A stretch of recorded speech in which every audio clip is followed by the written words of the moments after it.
Back to work Tuesday, 17th of January. It's the Dream Team. Ken Laird. Chris Curtis. You know us as the real KNC. I know. You missed us. I heard you missed us. We're back. 10, count them, 10 tweets on my account yesterday, missing the program. Numerous. They were coming in left and right yesterday afternoon. I've never felt so loved. I love you, man. That's currency for Curtis and I. That's called leverage. Once in my life, I would like the upper hand. I have no hand at all. The czar of podcasts, one Jerry Callahan. After the show yesterday, said it was a holiday. Yes. And that as the leader of all podcasting at WEI.com, we had the exemption. I'm on vacation. We said thank you, Jerry. We said thanks. It's a great gift from you. Thanks, buddy. Once again, the podcast we thought was Tuesdays with the newly hired Alex Reamer. Welcome aboard, Alex. Welcome, Alex. Okay. Oh, really? Did you say okay? Is nowhere to be found today.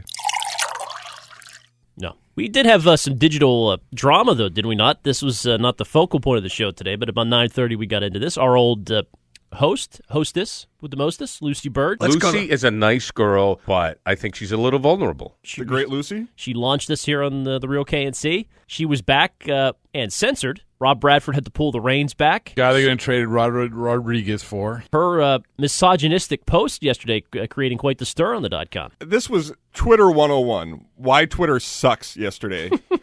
I see this tweet come out, and I actually was like, wow, EI.com with a nice little, like, who's the sexiest Patriots girlfriend? Oh, sexy girlfriend!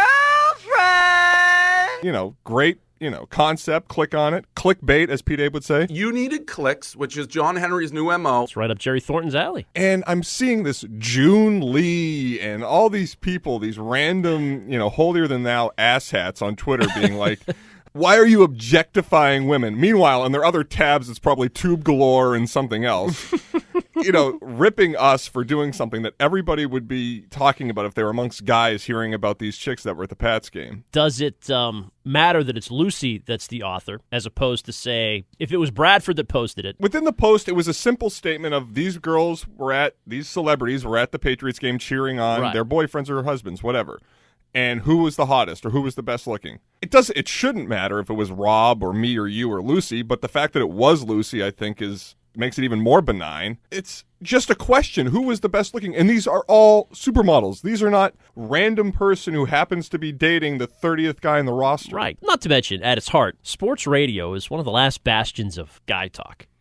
We like to be open. We're inclusive. We're one of the most progressive shows in America, as you know. We have the most progressive show on radio. This is why this show is successful and why Kirk and Jerry are great at what they do. It's because they say it like it is. Mm-hmm. We don't live in this fake bullshit world of Twitter where we all have to act like we feel sorry for Charlotte Wilder because she wrote a piece that was lacking any substance. We have to act and feign outrage because a website asked you to judge the hottest women who happen to also be people these girls are in Victoria's Secret catalogs. They're out there. It's not like they're random people off the street. Yeah, not to mention women rank these women in terms of attractiveness, right? I mean, I don't know. Women are the hardest on their own. own. Look at how people treat Trenni on tweets and texts when she's in. True. Brutal. Although I got to say, Trenni has had two good performances in a row here. It's been a couple strong weeks for Trenni. She went toe-to-toe with Kirk and Jerry. I would say the signature segment today was 7 a.m. sharp. It was great. We went back into this the Charlotte Wilder topic. Mm-hmm. And back in the web. It was engaging. People disagreed with Trenni. We had the caller interaction. We had some funny guys who said she shouldn't procreate, which was a little rude. Hey, Trenni, I'd just like you to put in your letter of resignation. I'm very happy to hear that you will not be reproducing. Oh, that's not nice. That's not nice. Oh, report him. Shame. Harassment. But no, I thought it was good, and I thought once again Trenni held her own. And I think she's in the wrong business. And I would also say, she's 27 too. I mean, when I was 27, things that people said to me affected me a lot more than it does now. I was 28. I was a columnist at the Herald, and I got letters like this. Good for you, Jerry. Everybody should be as amazing as Jerry Callahan. But you can't. What Kirk and Jerry got more upset about was her instant reaction on social media defending Charlotte Wilder, right? It was nothing really that she said on her Saturday show. It was leaping to the aid of a female colleague. We criticized Mark Dondero from Rhode Island. Absolutely. More than anyone. How come you didn't have his back? Because he's not a little delicate girl. No, that's not true. When you guys make fun of him, I say he seems like a nice guy. Go a little easier on him. It's almost predictable now, right, with Trenni, is that we get into some PC debate with a female about how the story was written or about what they said, whatever, whether it was Sarah Spain not coming on. Right. or in this case, Charlotte Wilder's shitty story, and it's immediately jumped to the defense of the poor female journalist. Oh my gosh. I think that was the crux of the debate of why she does that, not so much of what she said with Tomasi. I think she was pretty toned down on her show with Tomasi. Fairly benign, yeah, because she didn't really defend Charlotte Wilder's column at all, her story, whatever it was. Do you think it was a good story? No. It was and I said spectacularly dumb. It was anecdotal at best. Yeah, and I think that Kirk and Jerry really nailed the point home that you had the story that was the main point. The reason we discussed Charlotte Wilder in the first place was this shitty story where she gets no quotes. And then the second the temperature started rising, because Charlotte Wilder couldn't stand up for her words. It's just words, folks. It's just words. She had to get away from it. So she was like, oh, poor girl, instead of saying, read my story, because the story in and of itself wasn't defensible. Disagree. She went on the morning drive. And it was the morning roast. That again, if she was on the morning roast. That was one of your podcast ideas, right? Right, yes, I rejected it. Do we even know who the hosts are of the morning roast? I couldn't, if I tried to pronounce it's contentious. The morning drive. Say that listening Dominique Foxworthy was on. Jeff Foxworthy? You might be a redneck. Dominique. I don't know. The former corner? Dominique Foxworth? Foxworth, yes. Dominique Foxworth, wow. not Foxworthy. He's an A-lister. And when he asked a question, Charlotte and Dominique are buds because she goes, great question, Dom. That's a great question. Well, she could add Bomb on, too. Her and Bomani are tight now. She said a Twitter thank you to Bomani for having her back, right? Exactly. Thank you, Bomani. Means a lot.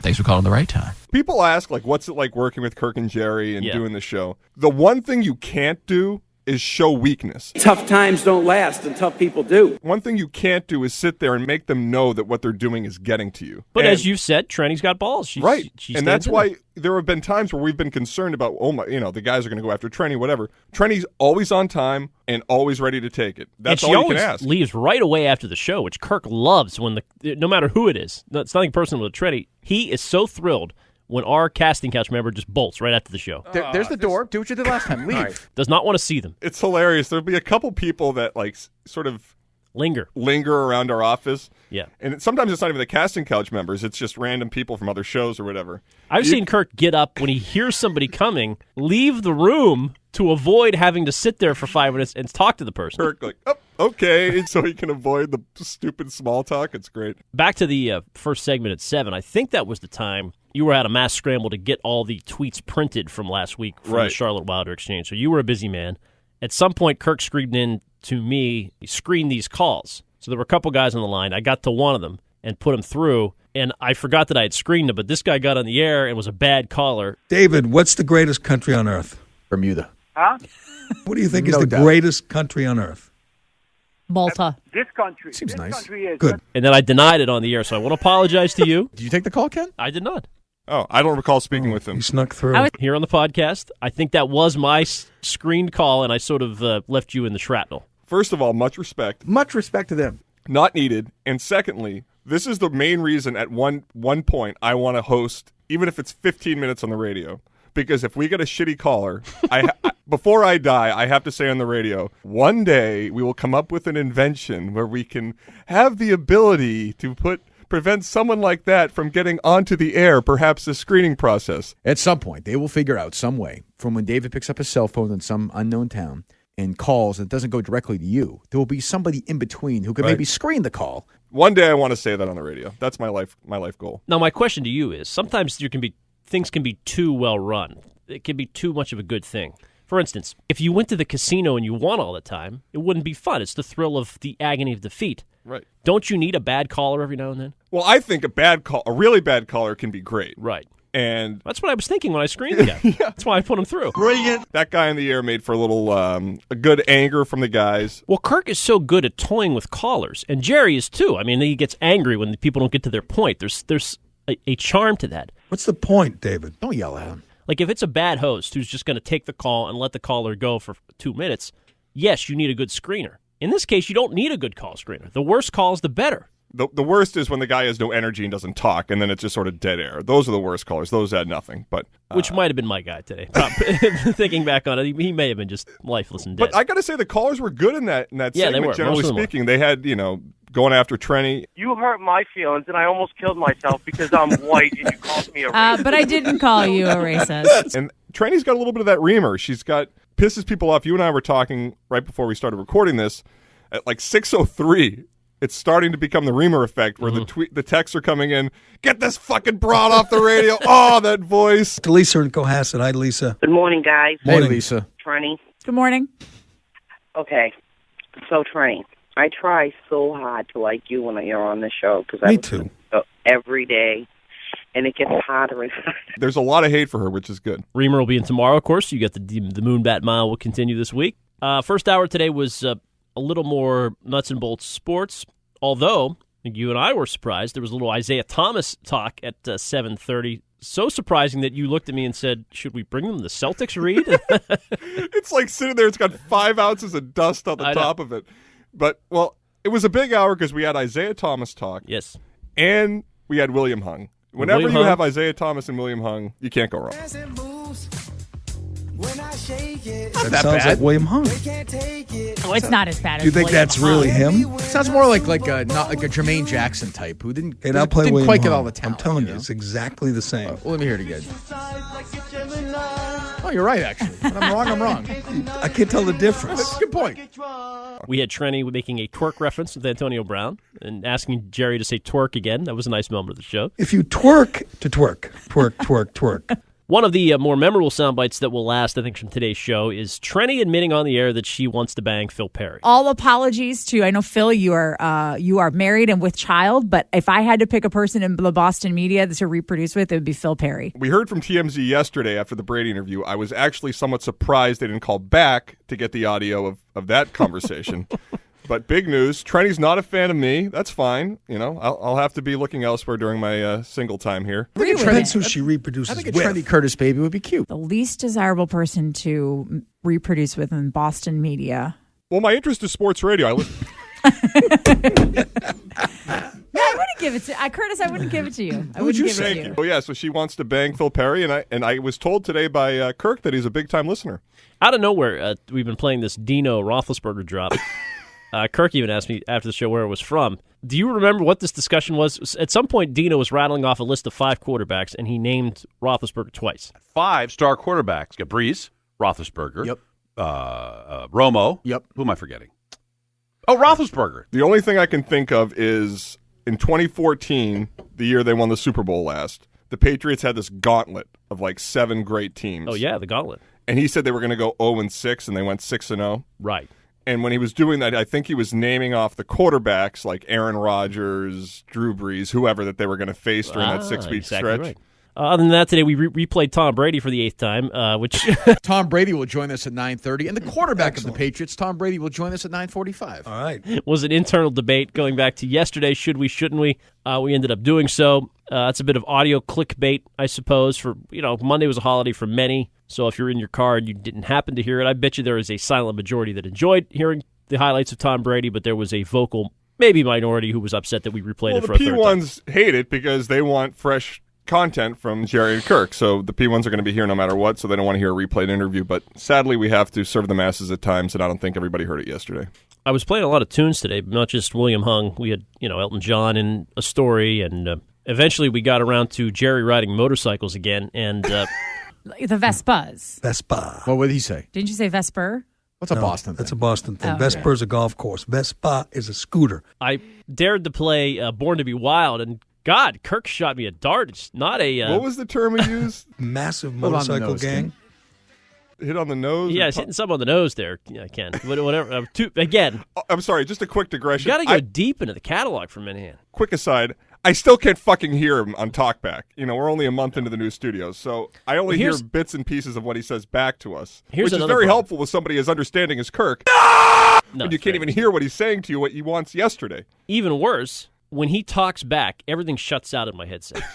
So as we're getting ready for the top of the hour updates, which if you know I man, or for rejoins, right. If Kirk decides to speak to me, I can no longer hear what's going on over the air, based on our current setup. And you said to the powers that be, every time we went through this new studio and sort of was mapping out how things were going to work, you said, yeah, I just need to still be able to hear the guys. We've said that 1,000 times. Now I can't hear anything they say back, and you can't hear anything that's actually going over the air when they talk back. Well, which is not important. I mean, it's not Who like knows? worth the controls. Especially with these guys talking.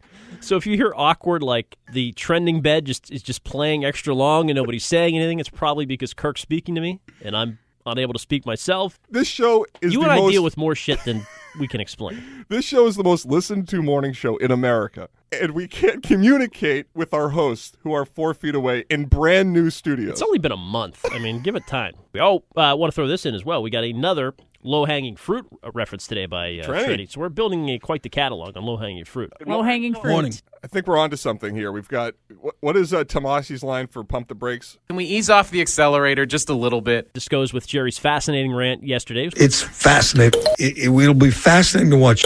I find it fascinating. I'm fascinated by vegans. So we've got some buzzwords on the show these days, or buzz phrases. And we have a Tangway Velfie we didn't get to today. Yeah, how about that? Kirk said the Velfie doesn't play on radio as well as it does in visual form, so he didn't even want to play it today. Maybe turning on Gary. I don't know. You never know. Well, Gary yesterday said that he was begged and said Kirk said that Gary said he would come back. Gary on Comcast said he didn't, so who knows? You mean the way you begged me to come back to Kirk and Callahan? Yes, and you said yes off the air. No, I did not. No, I did not. No. But they're friendly enough and chatty. It seems we're getting close to Tangway time. It's going to be a big moment. Radio Row, Tangway will come in on his throne, sit down, do an hour with the guys. Do you think that's the best place to unveil Tangway? I think we have enough going on. Why do we? You would think we would plan this a little more strategically. Here's what I think. I don't know. In my opinion, this makes sense because you have him there. It's going to be a sporty hour. They'll get along. He'll miss it. He'll like it. It'll sound good. Oh, you think so? It'll be for the best bosses, behavior. Best behavior for everybody because we're going to be on a remote, and that will open the door and grease the skids for him to come into studio. Okay. Well, at least you have some logic to the discussion. I mean, it wasn't my idea, but I would say that's the best case scenario. Tangway sporty can be boring. Tangway. We may have him for an hour and not want him back after that. But let's say the Patriots are playing the Falcons in the Super Bowl, and everybody's picking the Patriots, and he comes in and says the Falcons will win by 30. That might be funny for 20 minutes. It's going to be Patriots-Packers. It's going to be a great Super Bowl, one of the best.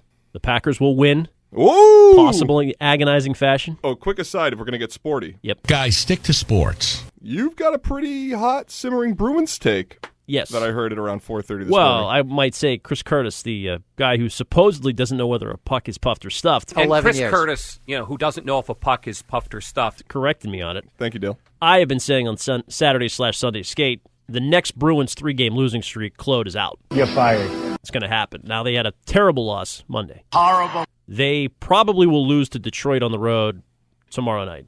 Well, they have to get some puck luck. I love bear down. We need to bear down, yeah. That's a given. Sticks are on fire some nights. Throw out all the hockey cliches. If they lose, they've got obviously a powerhouse in Chicago Friday, which would be the third of my 3-game losing streak. But as you pointed out, Claude's got a way of snatching things when you least expect it. They'll win in Chicago Friday, against Chicago Friday. Win in Chicago, keep his job, then continue playing shitty, and then at the end of the year, tank for the third and final time, and then it'll be too late. And one other thing, if we can announce it, otherwise you can get rid of it here. The Rear was angry that you didn't say that Kirk mentioned that the Rear was going to be on his podcast before the Rear mentioned it. He said not angry, because Rear and I had a conversation over the weekend. When Portnoy was in, he made it clear that we were not permitted to use Rear Admiral on any podcasts because Barstool Sports has the Rear rights, which are obviously vital. I mean, those are exclusive. He said, I can go on the podcast. He's got no rights. He can't ban me from hard coming on the bargain, podcast. that Rear. Yeah, so he says, I want to come on Kirk's podcast, which is my interpretation. And this is what he texted me yesterday. I, quote, want to come on Kirk's podcast because he invited me. You left that part out. Ooh. And I said, apologies. So I humbly apologize. If you were misrepresented, he said, all good. So we're fine. You're good. Okay. Rear claims he was previously invited on the podcast already. I find that highly questionable. That's a lie. Well, we've had Feidelberg and some other A-listers on. Me on. You can have anybody. Christ, you and me were on as a tandem once. I don't know how far that would get. I guess Kirk could just ask him how the evolution of pizza has gone. It's funny. Like now people act like pizza's not great. When you were a kid, It was like pizza was like healthy basically. All right, lay out the rest of the week for us. So I understand we have John Meter-Perel back in the fold. Take a bow! So tomorrow is Reamer. You won't see a black person in Brookline. Thursday is Meter, as of now. Friday is by the way, if Meter doesn't show up Thursday, he could be Claude Julian axed. It could be Meter fired Thursday, Claude Friday. Yes. And then Friday we have Mutt with Kirk. If you are a car guy or a car gal, Jerry's going to be at the inauguration, and we'll do a sporty 8 to 10 with Ben Volen in studio to face Kirk head to head. Chris Villani, Ben Volen. Who drives the show now? Kirk, I think. So you get to be Kirk. I don't today? listen that often, to be honest with you. Yeah, I don't. It's not very good. Really? You don't like it? No. Excellent week. Kudos to Trenni. Excellent performance today. Some would say fascinating. One person. Great job. And Curtis, excellent work by you. We're dealing with, quite a few mean tweeters over the last 24 hours for not showing up. I'm going to have to just turn off Twitter the rest of today. Oh. We're tough. We are. We're tough. We're thick-skinned. We're no Charlotte Wilder. And tomorrow, an energetic Reamer. When he's in only once a week, he comes in even more ready to go. So I'm looking forward to it. A Ream job Wednesday and a new full-time employee of WEEI, Alex Reamer, with the guys tomorrow. See you then. See you.